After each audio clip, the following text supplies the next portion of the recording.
अस्सलाम वालेकुम प्यारे बच्चों, कैसे हो? आज की बेटा हमारी टॉपिक जो है वो चैप्टर नंबर 8 से कंसर्न है और का नाम है introduction to chemical kinetics. Introduction to chemical kinetics में हम क्या पढ़ेंगे? सबसे पहले केमिकल काइनेटिक्स की तारीफ़ क्या है बेटा। अगर हम केमिकल काइनेटिक्स की डेफिनेशन डिस्कस करें, it is the branch of chemistry. क्या है बेटा? ये फिज़िकल केमिस्ट्री की ब्रांच है which deals with study of, जो हमें बतलाती है, किसके बारे बतलाती है? चार चीज़ों के बारे बतलाती है। पहली बात तो हमें बतलाती है रेट ऑफ केमिकल रिएक्शन। किसके बारे बतलाती है बेटा? रेट ऑफ केमिकल रिएक्शन के बारे बतलाती है, यानी कि रेट किस नोयत का प्रोसीड कर रहा है, किस टाइम पे, किस उसमें चेंज क्या आ रही है। रेट ऑफ केमिकल रिएक्शन के बारे में बतलाता है। दूसरा हमें बतलाता है mechanism through which reaction proceed, यानी कि किस मैकेनिज़्म थ्रू रिएक्शन जो है वो आगे बढ़ रहा है, स्लो है, फास्ट है या मॉडरेट है, उसका मैकेनिज़्म हमें बतलाता है। कौन? Rate of chemical reaction.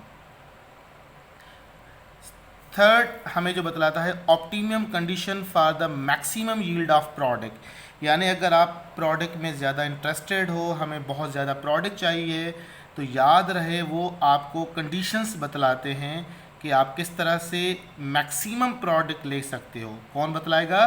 Chemical kinetics. चौथी चीज़ जो बहुत ज़्यादा इंपॉर्टेंट है वो है आपकी factors affecting rate of chemical reaction, यानी कौन से फैक्टर हैं जो रेट ऑफ केमिकल रिएक्शन पर असरअंदाज होते हैं। तो ओवरऑल चार चीज़ों पे हम फोकस करेंगे। Number 1, rate of chemical reaction क्या है। नंबर 2, मैकेनिज़्म, यानी कि slow fast reaction, moderate reaction किस तरह से होते हैं। Third, optimum condition for the maximum yield of product, यानी कि ज़्यादा प्रोडक्ट हम किस तरह से मैक्सिमम जो है वो प्रोडक्ट हम ऑप्टिमम कंडीशन पर ले सकते हैं। चौथा, factors affecting rate of chemical reaction, factors के बारे में बतलाता है कि कौन से फैक्टर्स जो है वो इस पर असरअंदाज होते हैं। So let's start rate. पहले हम रेट की डेफिनेशन डिस्कस करते हैं कि रेट का मतलब क्या होता है। बेटा रेट क्या मतलब होता है? Change. Change for what? Change किसी में भी हो सकती है। चेंज इन डिस्प्लेसमेंट पर यूनिट टाइम। मैं वेलोसिटी की अगर बात करूँ तो velocity of reaction. Same for change in किसी में भी। अगर मैं फिजिक्स की बात करूँ, चेंज इन डिस्प्लेसमेंट पर यूनिट टाइम, जैसे वेलोसिटी की तारीफ होती है। तो याद रहे कि केमिकल क्या भागते हैं, जैसे गाड़ी वगैरह भागती है, इंसान भागते हैं, तो क्या केमिकल भी इस नोये से भागते हैं? नहीं बेटा। एक्चुअली केमिकल में चेंज आती है, बट चेंज आती है कंसंट्रेशन के अंदर। किस में चेंज आती है बेटा? कंसंट्रेशन में। एम लिखा हुआ है मोलरिटी फॉर्म में। तो चेंज इन एम का मतलब है चेंज इन कंसंट्रेशन। आप इस तरह से भी लिख सकते हो dx, चेंज इन कंसंट्रेशन पर unit time. Change in concentration पर unit time is called rate of reaction, rate of chemical reaction. Again आपके जहन में सवाल वही होगा जो मेरे जहन में है, चेंज किस में चेंज आएगी? आइदर भी रिएक्टेंट और प्रोडक्ट। रिएक्टेंट में भी चेंज आ सकती है, प्रोडक्ट में भी चेंज आ सकती है। अब किस तरह से चेंज आती है? जैसा कि बेटा हम पहले डिस्कस कर चुके थे चैप्टर नंबर 6 में। शुरू में सिर्फ रिएक्टेंट ही होता है हमारे पास, प्रोडक्ट अभी वजूद में ही नहीं थी, तो पहले हमारे पास क्या है? रिएक्टेंट ही है, और प्रोडक्ट का अभी वजूद नहीं है, ये ज़ीरो पर है। पर at the passage of time, जैसे जैसे टाइम गुजरता रहेगा तो रिएक्टेंट में कमी होती रहेगी और प्रोडक्ट में जो है वो फिर इंक्रीजमेंट होगी। बस में आ रही है?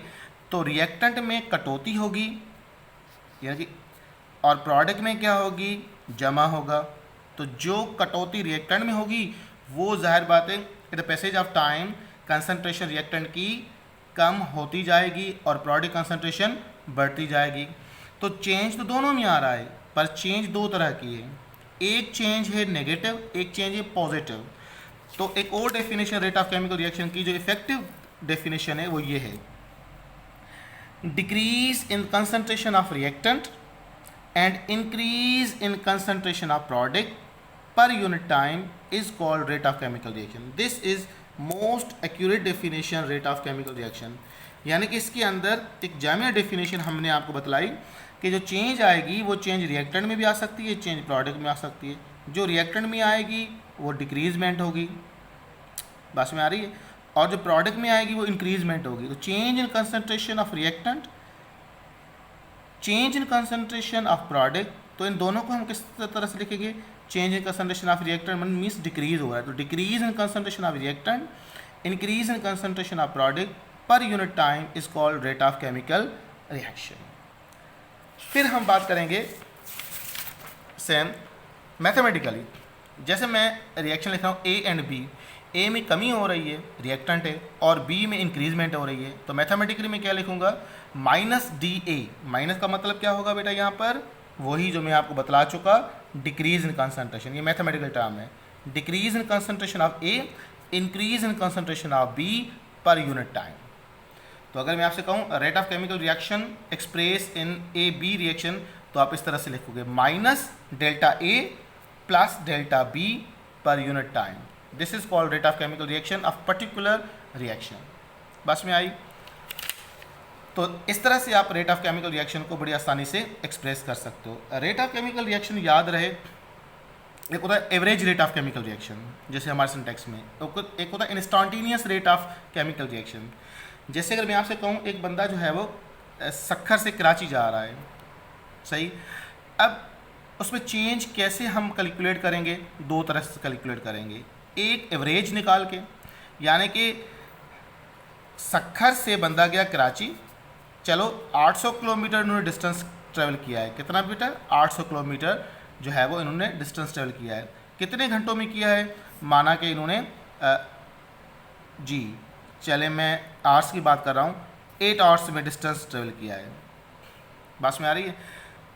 अब सवाल ये है कि अब मैं अगर इनको मीटर में कन्वर्ट करूं, इसको सेकंड में कन्वर्ट कर लूँ, यहाँ पर क्या होगा बेटा? 800 मल्टीप्लाई बाय 1000 अगेन, यहाँ पर सेकंड्स में कन्वर्ट कर दूँ 8 आवर्स, 8 मल्टीप्लाई बाय 60 इंटू 60। तो अगर ये चेंज मैं इसी हिसाब से कैलकुलेट करूँ, फॉर एग्जांपल मेरे पास आ रहा है आंसर इसका, सपोज 10 मीटर पर सेकंड, या मैं इस तरह से लिखूं कि 100 मीटर पर सेकंड, यानी कि मेरी गाड़ी इस तरह से चली है कि 100 मीटर 1 सेकंड में मैंने ये डिस्टेंस ट्रेवल किया होगा। अब मुझे बताएं क्या वाकई गाड़ी इस स्पीड में गई होगी? नहीं, ये भी हो सकता है 1 घंटा पूरी गाड़ी चली ना हो, ख़राब हो गई हो। ये भी हो सकता है कि 2 घंटे गाड़ी ना चली हो, फिर उन्होंने स्पीड पकड़ी हो, यहाँ पे 100 लिखा हुआ है, फिर मैंने कहा जी 500 मीटर पर सेकंड में स्पीड में जा रहे हो, कहीं स्लो स्पीड में हो रही है, कहीं फास्ट हो रही है। तो हम कैलकुलेट जो कर रहे हैं, हम तो एवरेज कर रहे हैं, जैसे आप फिजिक्स में एवरेज प्रॉब्लम निकालते हो। तो same for this is called average. ये आपने एक्यूरेट मालूम नहीं किया है, बल्कि ये आपने एवरेज मालूम किया है। ये ज़रूर नहीं है कि इसी स्पीड में गाड़ी गई होगी, गाड़ी कहीं कम कहीं ज़्यादा स्पीड में गई होगी, वेरिएबल स्पीड में गई होगी। तो इंस्टेंटेनियस का मतलब क्या होता है? जो आप सक्खर से कराची जा रहे हो, हर सेकंड्स के अंदर आप चेंज जो है मालूम करो, यानी कि जो स्मॉल चेंज आ रही है वो स्मॉल डिस्टेंस टाइम में आप कैलकुलेट करो, उसको कहते हैं instantaneous rate of chemical reaction. अब instantaneous rate of chemical reaction जो है, फिर हम बात करेंगे कि इसको सर कैलकुलेट कैसे करते हैं। तो इसको कैलकुलेट करने का आसान तरीका ये है कि बेटा आप चेंज मालूम करोगे,